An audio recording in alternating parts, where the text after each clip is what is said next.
and welcome to tonight's class from Community Homeworks, Common Door Repairs Part 2.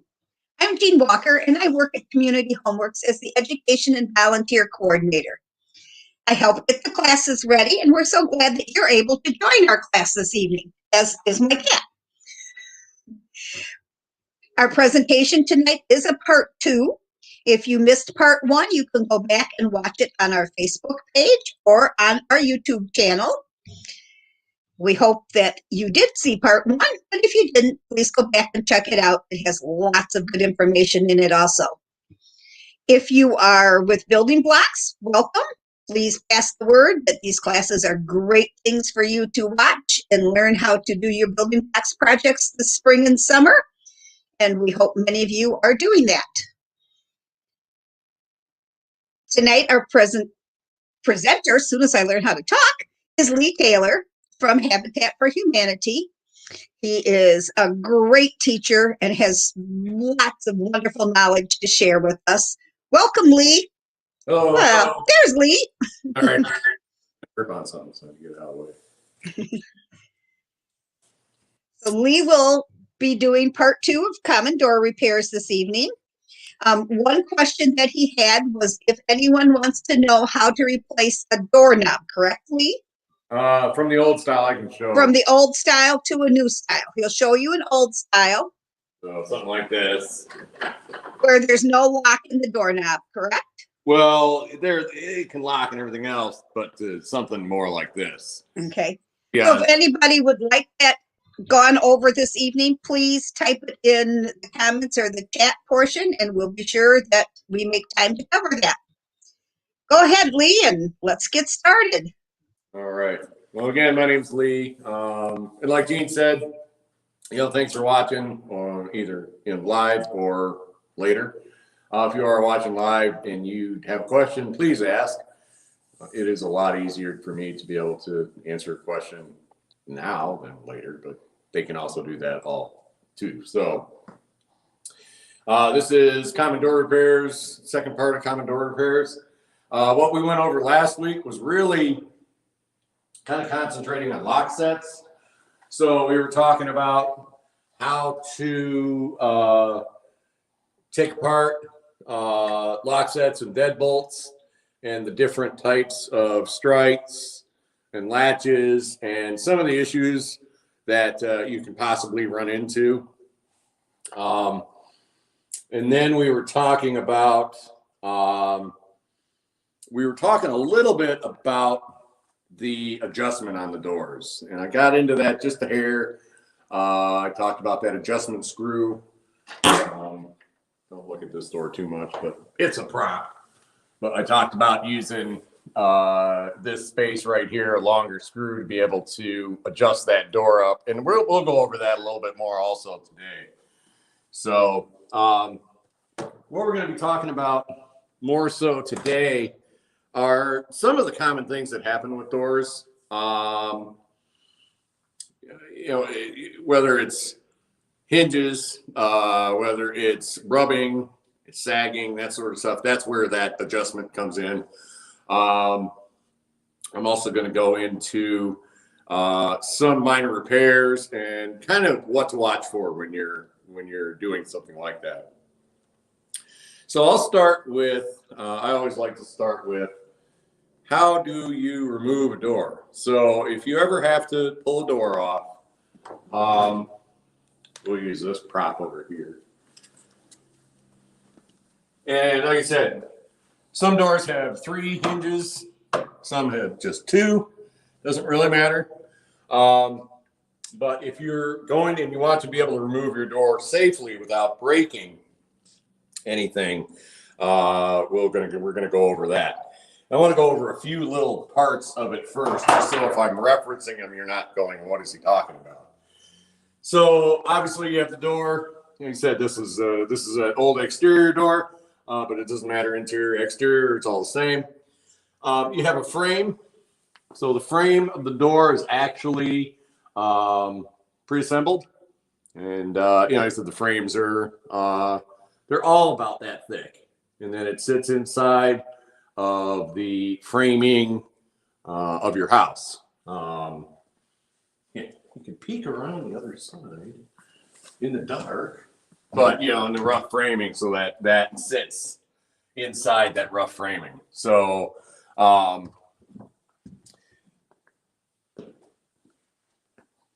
if I talk about the frame, that's what I'm talking about. Then you also have what is called doorstop. Now, the doorstop can be done a couple of different ways.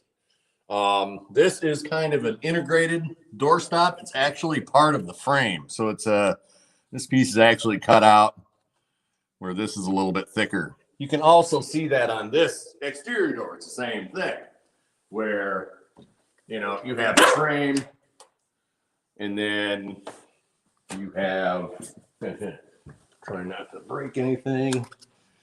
You have the, the weather stripping that doesn't want to come out. There it is.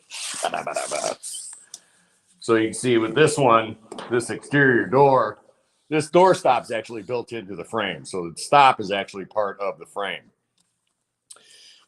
Sorry, I'm getting a little close. Versus sometimes you have the door stop that's actually applied to the frame. I can't really open these doors up, but this door stop is actually just nailed on to the frame. And that you usually find like in interior doors, your doors inside your house. So you can see this is an older style one, but it's got, you can see where the paint's cracked a little bit, but that's an applied door stop. The other part I want to talk about is, or reference as far as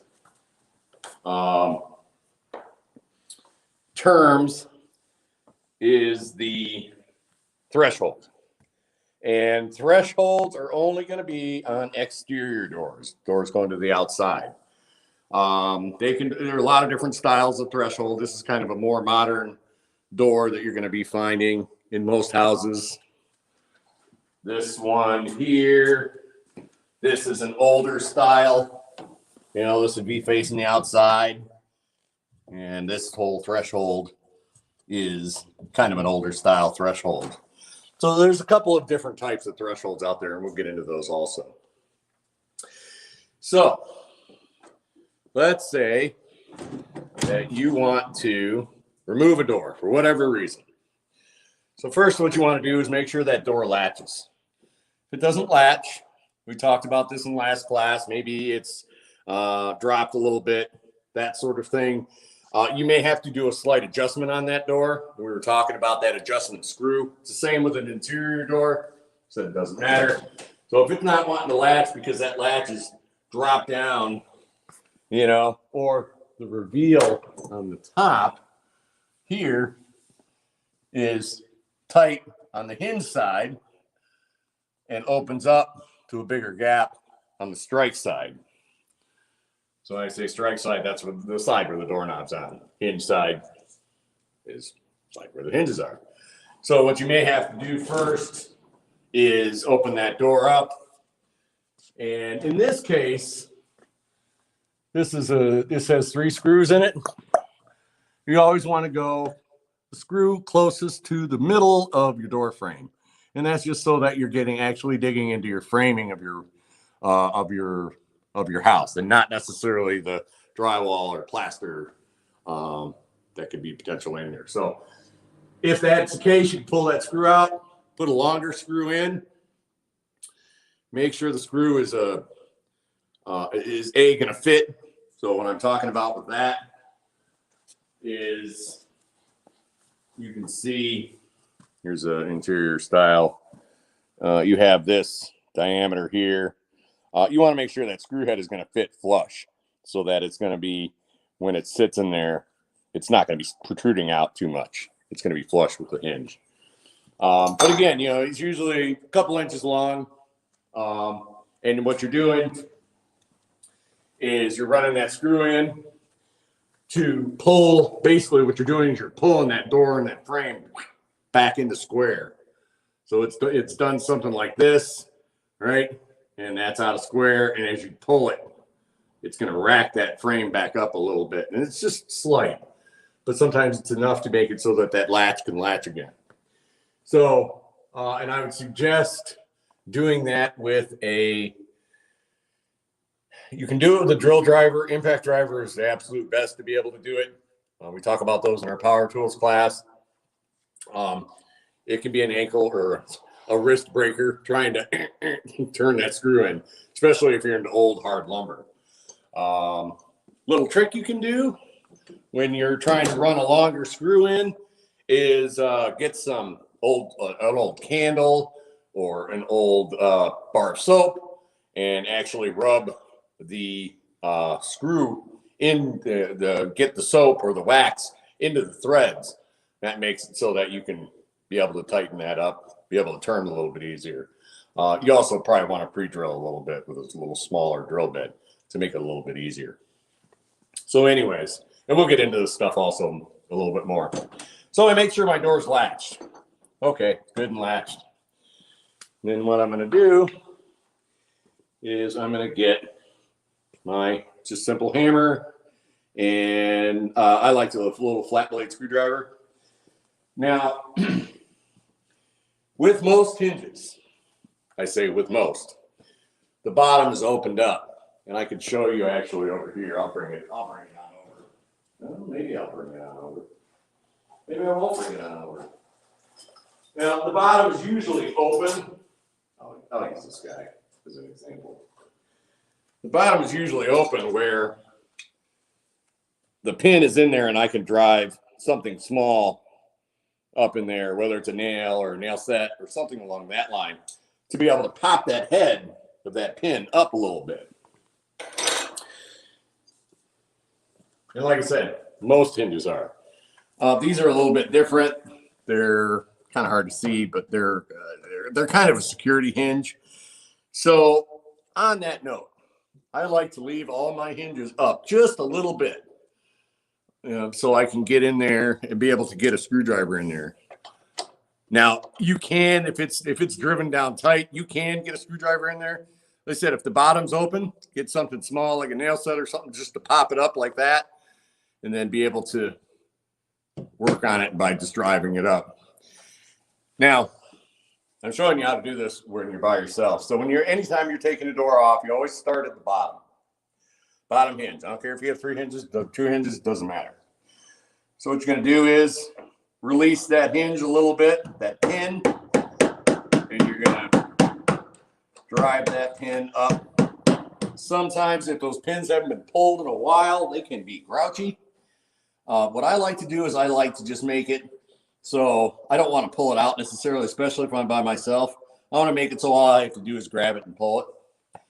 I'm going to move on to my next hinge. I'm going to tap that up. And I just set it in there. And I move on to my last hinge. Now this is where I got to trade spots with you, honey. On the last hinge, even though it is latched, I still put a knee or lean into that door a little bit.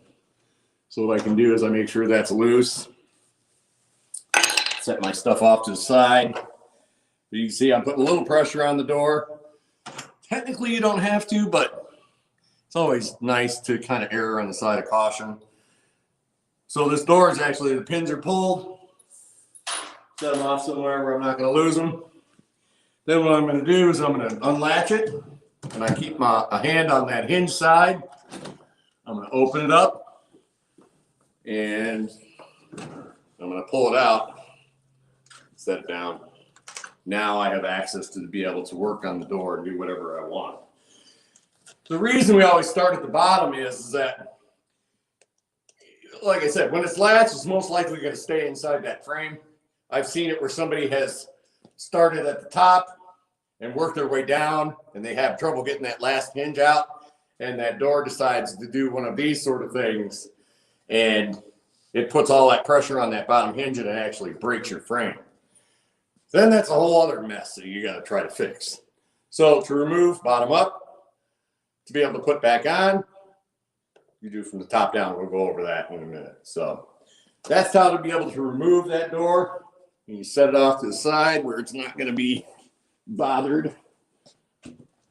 Always watch it so you're not letting it drop or whatever.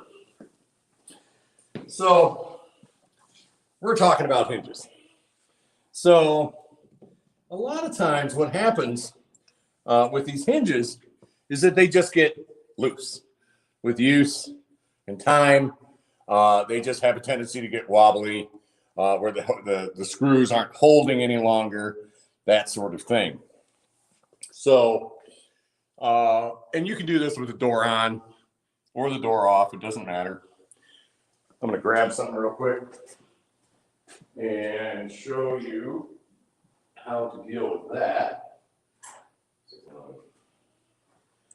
So let's say you have a hinge that just doesn't want to tighten up.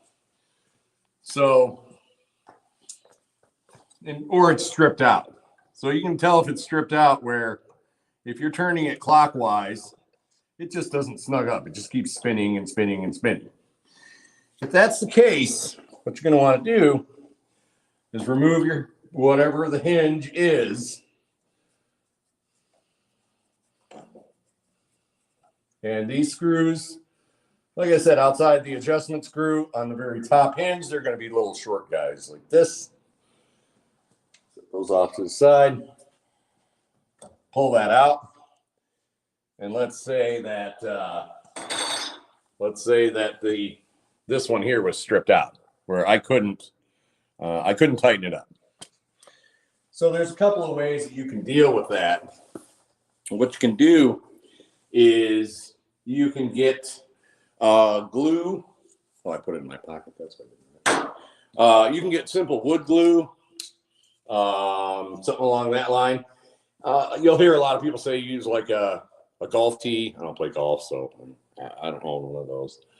Most people have toothpicks. If you don't have toothpicks and you have little pieces of wood, you can do it with that too. But what you do is, however you're going to do it, put a little wood glue, and in this case, I'm just shaving off some pieces of wood because I don't have a toothpick on me. And what I'm going to do, put them in the wood glue, and I'm going to go and I'm going to stuff them right in the hole. And like I said, this can be done with a couple of different things. And you just stuff it in there. Sometimes you have to get a little hammer and tap it in just a little bit. And basically what you're doing is you're filling that up. Now you do want that glue to dry for, an hour or something like that. You can work on other stuff while that's happening.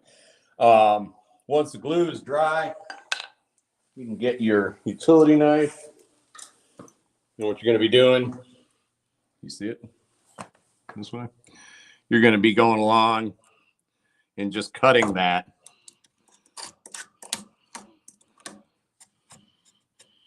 And now that's filled in and glued in. You make a little glue dribbling out. You want to make sure that's scraped off smooth, and I'll get into why in a minute. Then it's going to make it so that when you put a new screw in, it has wood to bite to be able to actually hold. So that's a quick, easy trick you can do, and that's for any screw. Doesn't matter what it is, really. That's always a nice little trick. So having those couple toothpicks around or whatever piece of wood that you can get to be able to make it work. Now, I did say that you want to make sure that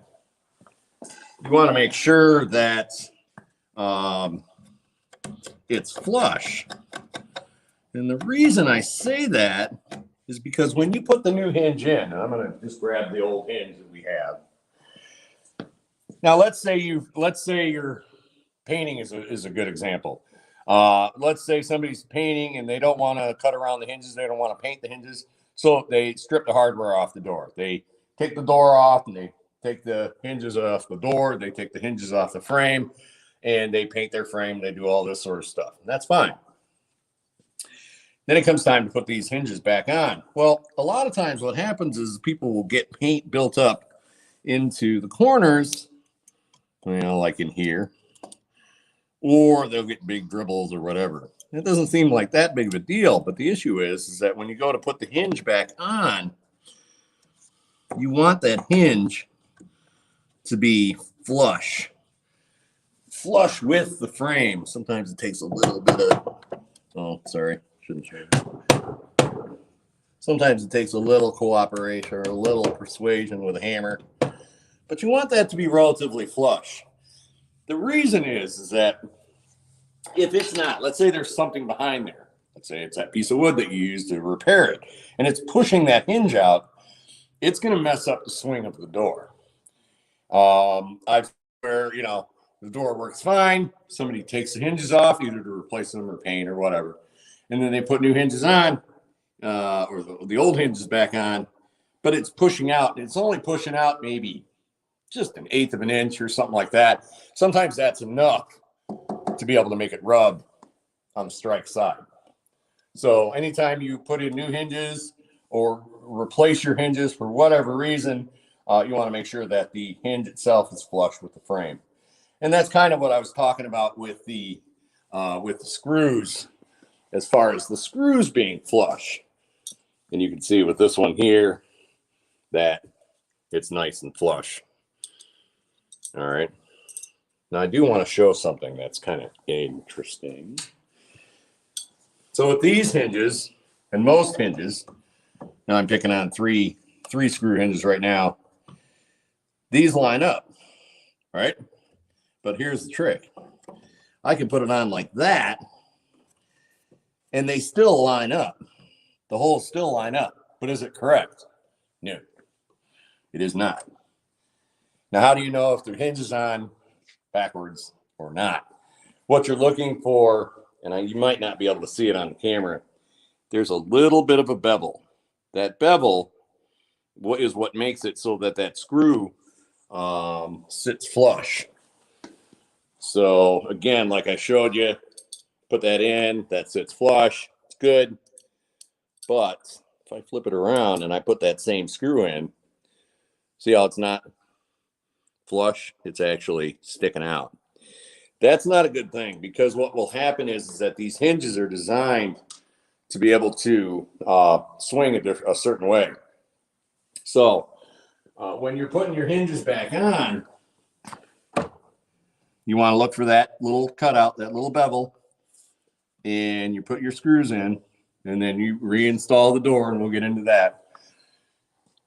If you go to swing that door shut and it stops for some reason, don't force it. It usually means that one of the hinges is on backwards, whether the hinge is on the door or whether the hinge is on the frame. It just means that one of those hinges is most likely backwards, and it's going to bind on itself. And if you reef on it, you're going to break the frame. You're going to have other big problems. So hinges, like I said, pretty self-explanatory. Hinges can wear out. The hinge itself, where the pin goes in, you can have, over time, you can get a lot of slop in there. So like I have a door at home that you can grab it, and the hinge on the frame, the hinge on the door, and where the two meet, it has a bunch of play. So it means that hinge is just worn out over time. So I know I probably need to replace my hinge. I'm just lazy and I haven't done it yet. But let's say that you're doing that and you're replacing your hinges. They're rusted, they're painted, they're whatever, and you just don't like them, and you want to get new hinges, maybe a different color or something like that. This is what we want to look at when we're talking about hinge replacement. So in this case, I have my old hinge is a 3-screw square hinge, 3-inch, versus this is an exterior. It's usually a much bigger 4-screw 4-inch. So you want to make sure it's the right size for one. So once you pick your size. Right. If you're installing new exterior doors, should a longer adjustment screw be installed as a preventative measure? Oh yeah, yes, that's for sure. I will tell you that when you buy these doors, they're going to come with a screw. The best place to put that screw is in the garbage. It's always a really soft kind of junky screw. And especially if you're trying to run that longer screw that's usually provided with the door, 9 times out of 10, it's going to strip.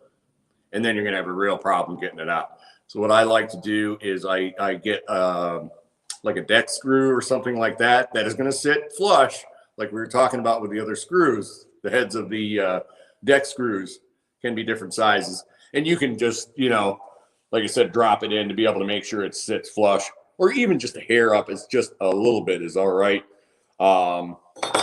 And they're usually a torque setting or a torque screw. They're a lot more durable, I guess. And they can deal with the pressures put on them trying to tighten up a door. So just a quick on that. So anyways, back to hinges. So what you're going to do is you want to make sure you have the same size. So it's either 3-inch or 4-inch. So you pick your size. Then what you want to look at is your radius. So this is a squared off hinge. This is a wide radius. This is a little narrow radius here. Now, why is that big? Why is that big of a deal? Well, I'll show you.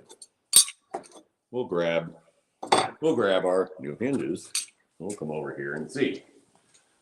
So, and this is, we're picking on the frame. The door's the same way. We'll show you the door. So, you know, new one here. Yeah, look at that. Fits right in there. Nice, you know, good. It's not sticking out and that sort of thing.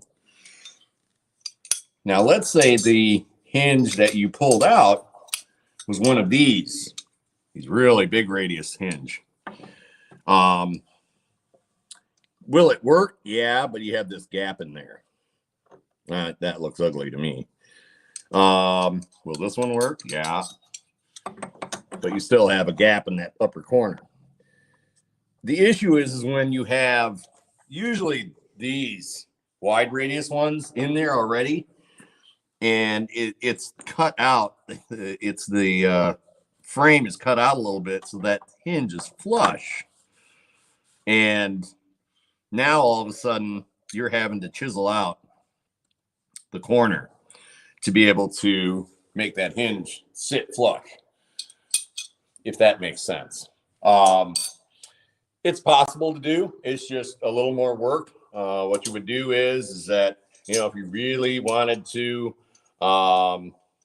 let's say you had a hinge like this that you pulled off and you really want to put a square hinge on, and you're having to take out, in a sense, you know, that difference, you know, right there. What you would do is I'd put that hinge up there and I would trace. Imagine this is like this. I would trace along the edge with a nice sharp pencil. I do the same thing down here and trace that and pull that hinge off. And then what I would do is get a nice sharp utility knife. What you want to do is score. You're actually scoring the wood and you're cutting in. And sometimes it takes a couple of swipes, and then you're cutting in like that, right? And this is true if you're cutting out a whole pocket for the hinge. You always want to cut that relief cut first with a nice sharp utility knife. The reason for that is that when you get your chisel and you're starting to chisel that out, if you don't have that relief cut in it, it's going to blow it out and you'll have a big old piece that's broken out. It'll break at that point where you cut. Me personally, I like little wood chisels. You find them at garage sales and stuff all the time. If I'm doing like hinge work, either on a frame or a door, I like a nice sharp chisel. If it's dull, it's that whole thing of a dull tool or a dull knife is a dangerous tool. So keep those chisels sharp and stuff. Do that relief cut, chisel it out, put your hinge in, make sure it's good and flush. And once that is, some people will make sure there's no ridges or whatever. They'll sand that out, set the hinge in there, everything's flush, and you're good. So that's where you can have differences in hinges. But like I said, most people are just going to buy the same style that they had before. Like I said, it could be a different color, a lot of things, but it is something minor to watch for. So I'm going to pick on these old hinges here. And I can't even get this guy. So with these old style hinges, all right, everything's the same. I mean, it's just these are just a more modern version of these. That's actually the pin. You can actually see where there's a little bit of a break where that pin actually moves a little bit versus this one where this piece is actually part of the hinge. It would be like if you're looking at a modern style hinge, this little nub would be part of the actual hinge, and this one is the actual pin. It can get a little bit aggravating to get these out because they usually have about 1,000 coats of paint on them. But these are beautiful hinges, and I've seen a lot of people where they pop these and they clean these hinges up and stuff, and they're built like tanks. And I've seen people clean them up, put them back on, and all that good stuff, and they're beautiful.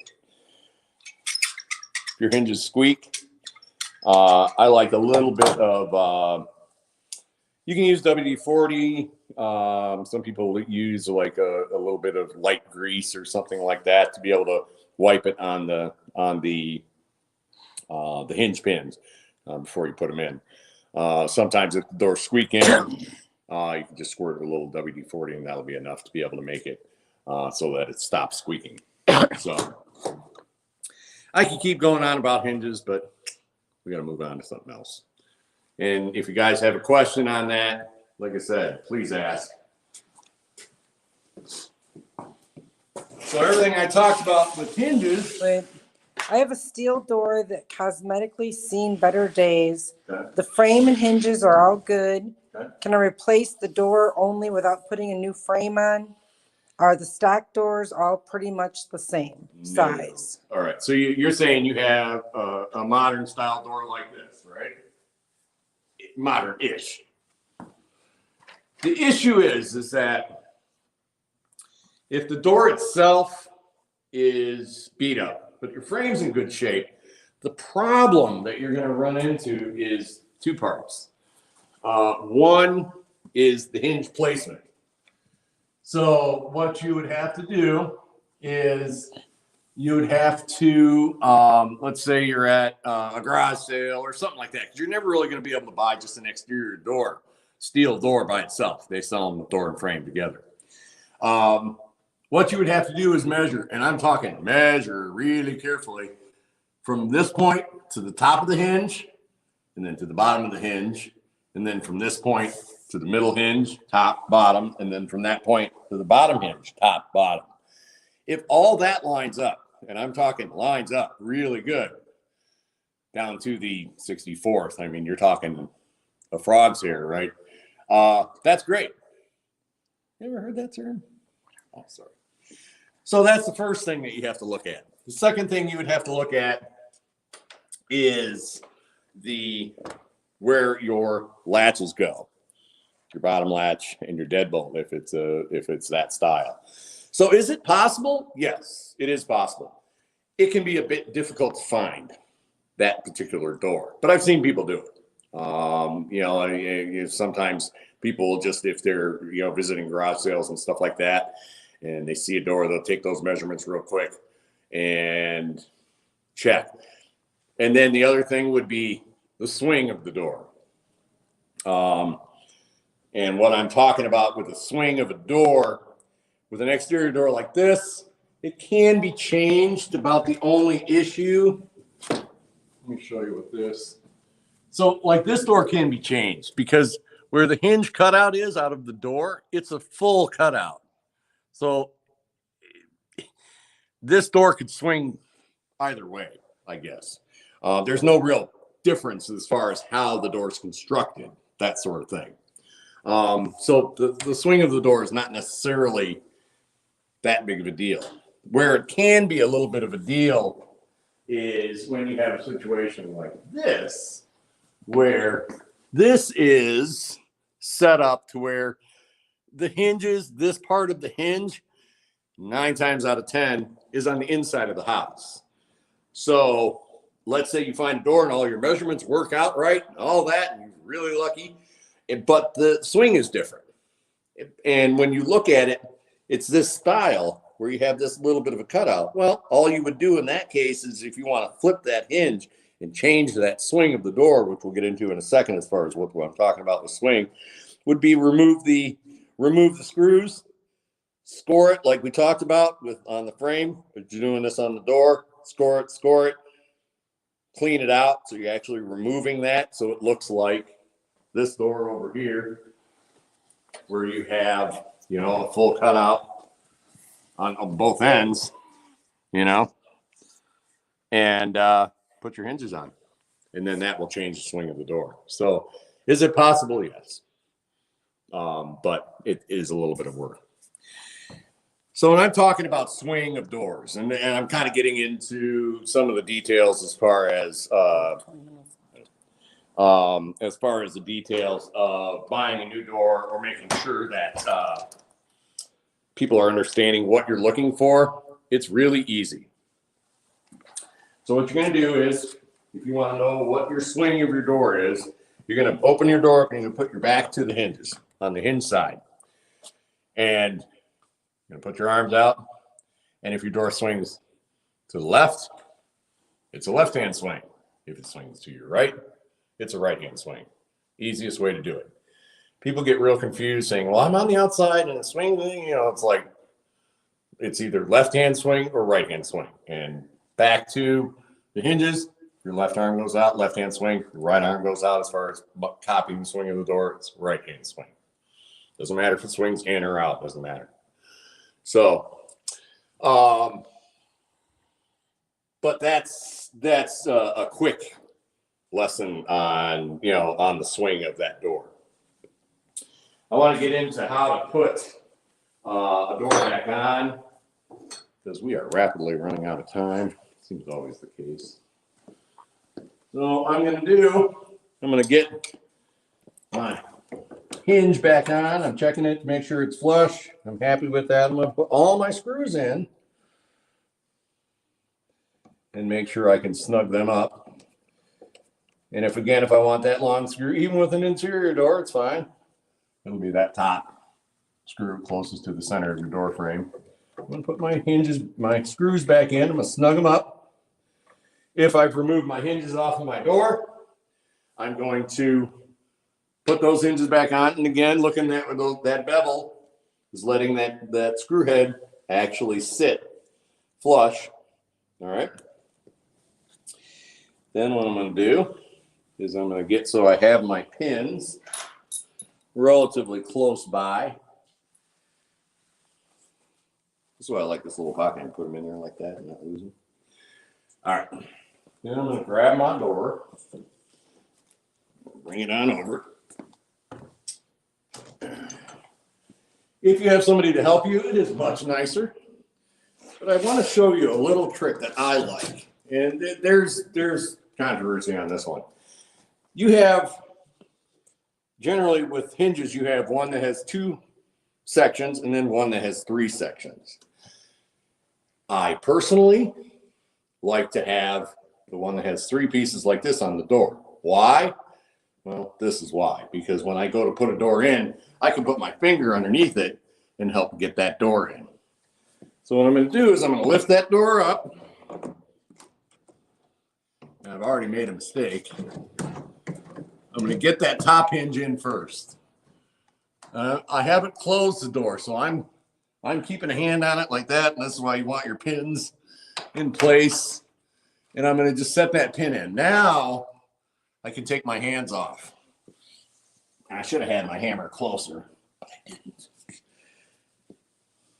I'm going to do something to this door to make it, should be able to show you something.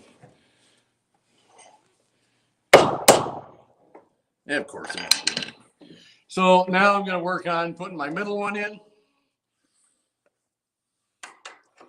I'm going to set it in like that.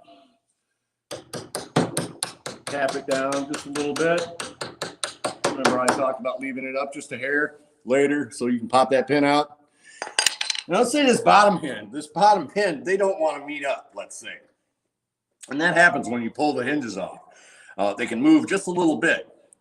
What it is that, you know, you'll see where, you know, either this one needs to go up or down. And what you would do is you do a slight adjustment, whether it's a down tap or whether it's an up tap. Just a little slight tap tap. And it's enough to be able to get it to be able to engage in there. Put that in. Sometimes that hinge is, or the pin is going to be a little grouchy wanting to go in. As long as they're merged together like this, driving that pin in is going to kind of force them back into play where they need to be. I'm going to set them like that. Set my top one, make sure that's good. This is where I'm going to check to make sure that I'm not getting a binding. So if that hinge is on backwards like we were talking about before, a lot of times what will happen is we'll get right about to this point and it will start feeling like somebody's not letting you shut the door. That's where it's indicating that one of those hinges is on backwards. So you have to go and look and see which one it is. Like I said, never force it. Be able to latch it good, and then you're good.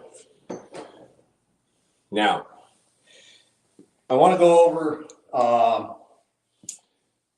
as far as sagging doors and stuff, and rubbing doors, sticking doors, stuff like that. Not so much with the older style doors. I'm talking more modern doors, and I'm talking usually, well, and the exterior doors can do it too. What can happen a lot of times is that your door on the strike side rubs. And, you know, it might be hitting way up here. This is a really big, it's called a reveal on this gap, right? So what you want to do if you have a door that sticks is close that door, and you're going to be looking at that reveal or that gap along top first. We talked about that as far as if you have a relatively tight or small gap on your hinge side and a relatively large gap on your strike side, that's that adjustment screw. Reef it down a little bit, close it, and sometimes you're talking only a difference of, you know, this much. I don't know if you can see my fingers moving, but sometimes that's enough to be able to pull it up. The other issue is that depending on how much of a reveal there is, this is a pretty big reveal. But if that door has tipped a little bit, so your door is rubbing right in this area right here, that's also an adjustment issue. I've seen it where the door rubs, it'll still latch, but it rubs in that spot. And that actually can be a health issue. How doors can be related to a health issue is you're in an old house, has potential of having lead paint in it, and you've done whatever to the doors and put them back in. Now they're rubbing, or they were rubbing before. I've seen instances where it starts to rub the paint off, and you know there may be a layer of lead paint somewhere in there, and every time that door closes or opens, it scuffs off just enough paint. And we talk about this in home safety and security. But yeah, I've seen it where lead in an old door rubbing on a frame is enough to contaminate a house. So, like I said, that's the first easy enough adjustment to be able to do that. Sometimes what happens is that the frame actually bows a little bit. So I've seen it where I look at the reveal or the gap, and it's good on the top and it's good on the bottom.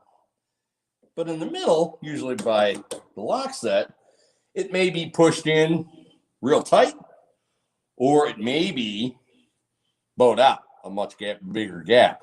And I want to bring that one up, is that what some people will do, which is good, and we talk about this again in home safety and security, is that they'll get their latch screw, their latch plate, whether there's a deadbolt or not, doesn't matter, and they'll reef in those longer screws. But what happens is that they actually end up bowing the frame out this way because they use those screws and digging into your framing, and it's actually warped that.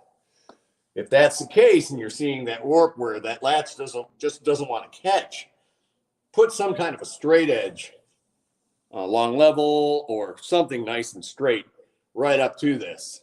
And if you're seeing a gap right in this area, sometimes you have to back those screws off a little bit, and then that frame is going to actually be able to come straighten out.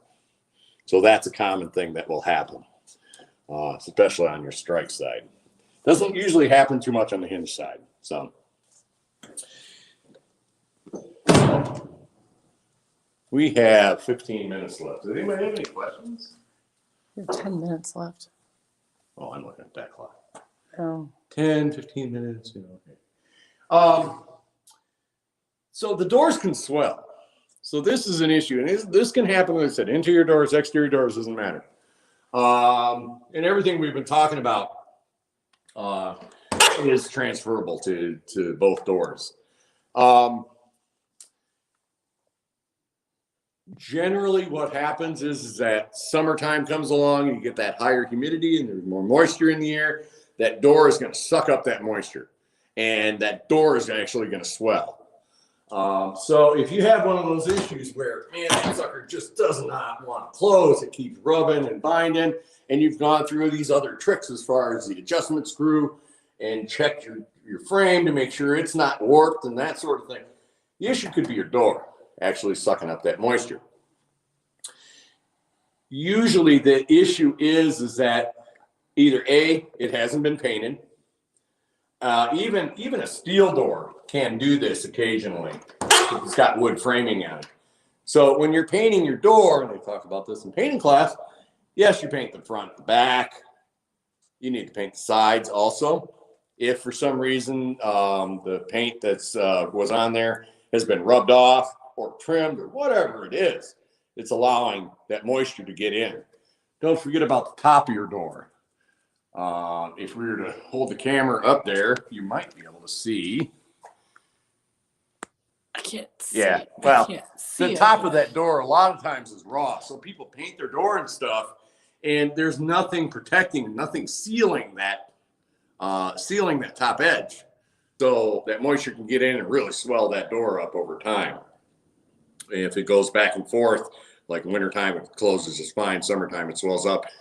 Check your door, all sides, front, back, side, top, bottom. You want to make sure they're all sealed up with something, paint, primer, something along that line. I'm going to go over another little detail, and this is one of these that we go over and we talk about in the home safety and security. A real common problem, and I'm talking exterior doors and interior doors too, is that somebody got a little over exuberant, let's say, and broke the door frame. So this is on the inside of the door, and somebody's kicked it and it's blown that piece out like that. Now you have this kind of a situation, and you may have a piece left over. It looks like this. Couple things. Is this fixable? Very much so. So what you're going to want to do is, I'll show you this. As long as that break is not getting into this area, as far as this integrated part of the door frame, the stop that we were talking about earlier, as long as it's in this area right here, it's fixable. Once it starts getting way into here, it's more tricky. And with this door, the reason is that there's a slot where that weather stripping actually is put in. And again, we'll talk about that in the other class. So as long as it's in this area right here, you're in pretty good shape. So what I'm going to do is I'm going to take that piece and I'm going to see how it has to go to be able to go in there. I'm going to say, oh, look at that. It fits nice, right? I'm going to say, okay. Yep, fits good, and that sort of thing. Bottom's good. What you're going to want is you're going to want enough time. I guess you have to think of it in terms of how long can I keep my door open, right? So if you need to fix it and be able to close your door and that sort of thing, I'll show you that way. So what I'm going to do is I do a dry fit. I'm happy with how it fits together. I'm taking off any real loose pieces. of wood that may be making it stick out. I'm going to get, generally I'm going to get an exterior wood glue. I just like exterior. You can use standard wood glue if it's on the inside. And I'm going to paint on the wood glue onto the broken parts. Old little paintbrush, doesn't matter, junky one. And then I'm going to paint that wood glue on, right? Then when I put this on, I'm going to line it up. And that wood glue has what's called working time. So it's going to stay soft, I guess, or workable for quite a while. All right. And as I'm squeezing this together, it's going to start oozing out of this spot right here. Can you see this spot? It's going to start oozing out. Don't fuss too much about that. So this is where variations can come in. What some people will do is they'll use like a clamp and they'll clamp it on and they let that clamp sit for 24 hours or 12 hours, however long the glue says. All right. And there are a lot of different style glues out there. But if you're in a pinch and you can't necessarily leave that door open, what you can do is you can use a very small trim nail and you can nail right through the center of this. You got to be careful because you don't crack the frame. Sometimes you want to pre-drill it a little bit and put a small little brad nail in here and here. Don't drive it in the area where your lock set needs to go or your latch needs to go. And what you're doing is all it's doing is holding this and tightening it up. And let that sit. You're going to sink the heads of the nails in a little bit so you can fill them later. And once it dries, you're going to have that oozing glue and stuff like that. I like to wipe that glue off beforehand so you can get a damp rag or something to wipe that glue so you're not having to sand it and whatnot. And then if you have little gaps or something, I can go in with a putty or a spackle or something like that and spackle it up and then repaint it. So yes, this is fixable. And like I said, interior door, pretty much the same thing. I'm just showing you on an exterior door. Another real common problem that happens is, and I'll pick on these guys right here, is we were talking about that door stop. So in this case here, I'm going to pick on this guy. No, I'm not going to be able to open this door either. This door swings out. What happens is that the door hits the stop. And sometimes if you have teenagers in the house and they get a little over excited and they slam the door, it can break this stop. You can actually break it off. That can be reapplied. You can usually buy a new stop at any of your box stores or something along that line. And usually what I'll do is I'll take the broken piece in so I can match it up. There's a couple of different, what's called a reveal. This is this style. There's a style that's just a simple round over like this. A lot of different styles out there. Yeah, that's actually, yeah, it's hard to see in this light. But then, yeah, you cut it to length and, you know, if they're 45 mitered or whatever, you nail it in. You want to match it with your top door stop. On that note, what you're looking at is on the other side of the stop. How do you know if it's right? How do you know if that door is not overextended or less? You flush it out with your frame. So if the door is flush with your frame, or if you have trim on it, you have a little piece that's called a reveal right here. If it's flush with that piece right there, it's good. If it's sticking out, it means that door stop is shoved to the outside of that swing. If it's actually pushed in too far, it's going to stress your hinges out and break those hinges or break that frame. So like I said, those door stops, removable door stops, pretty easy to be able to do. Sometimes the door itself, this one's a good example, it rattles. It latches and everything, but it'll rattle and bang and make a lot of noise. Usually what that means is that door stop has been moved counter to the swing of the door. So what I'm doing is on the door stop side, I'm looking and, you know, it should be relatively tight. If there's a huge gap in there, that's where what it's doing is it's just rattling inside that latch, banging between the stop and stuff. So you can gently move that stop a little bit. What you can do is with a piece of wood and a hammer, you can open that door up. And what you're doing is you're actually drawing on the board. All right, use this actually. What you're doing actually is, I'll use this. So let's say this is your door frame and this is your door stop. I'm applying that stop, or that stop's on there. And now it's held on just by little nails. Let's say I need to drive that door stop that way a little bit. I'm going to put a block of wood there, and so I don't mar up my door stop, and I'm going to gently tap it. What you're doing is you're bending those nails a little bit, and then, you know, I start up top and work my way down just slightly as I go. Check the door. Is it rattling anymore? Is it good? Is it latching? Is it doing what I want? Yes, no. If it's no, you adjust it a little bit more. If it is good, throw a couple nails back in there just to make sure it doesn't want to move back to where it was before. Do keep in mind when you're doing that, think about the humidity level or how much moisture there is in the air. Because like I said, if you make something really tight or a very, very close fit, say in the wintertime, when there's relatively low humidity, there's barely any moisture in the air. If you make that so snug in the winter, what's going to happen in the summer? That door is going to suck up moisture. That frame's going to suck up moisture. It's going to bind and never want to be able to open again until it releases some of that. So that's a small detail, but it can make a bit of a difference. So always kind of keep that in the back of your head when you're working on something. You know, how much? 7. No. It's 7. Ran out of time. Dang it. So yeah, there are details that you want to keep in mind with that. But hopefully that's covered everything. And like I said, there's always a lot of other things, overlap and all that sort of stuff. We will always go back and touch on some of these things.